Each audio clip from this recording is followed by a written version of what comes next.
नमस्कार, मी ऐश्वर्या गावडे. ATV न्यूजमध्ये आपल्या सर्वांचे स्वागत. लोकसभा निवडणुकीच्या रणधुमाळीत आता प्रचार फेऱ्यांनीही वेग धरला आहे.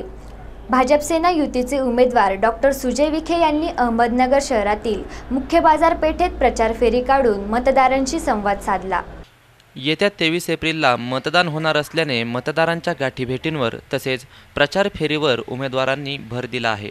आज भाजप सेना युतीचे उमेदवार डॉक्टर सुजय विखे यांनी अहमदनगर शहरातील मुख्य बाजारपेठ असलेल्या कापड बाजार, सराफ बाजार, मोची गल्ली, दाळ मंडई या परिसरातून प्रचार फेरी काढली. यावेळी बाजारपेठेतील व्यावसायिक तसेच कामगारांच्या गाठीभेटी विखे यांनी घेतल्या.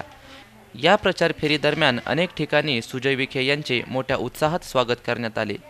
लोकसभेची निवडणूक मी प्रतिष्ठेची केली नाही, तर ही जनतेची लढाई आहे. समोरचा उमेदवार जाहीर होईपर्यंत मला धाकधूक होती, मात्र उमेदवार जाहीर झाल्यावर माझी चिंता कमी झाली असून समोरच्या उमेदवारामुळे आता जनतेचं टेन्शन वाढत असल्याचे डॉक्टर सुजय विखे यांनी यावेळी सांगितले.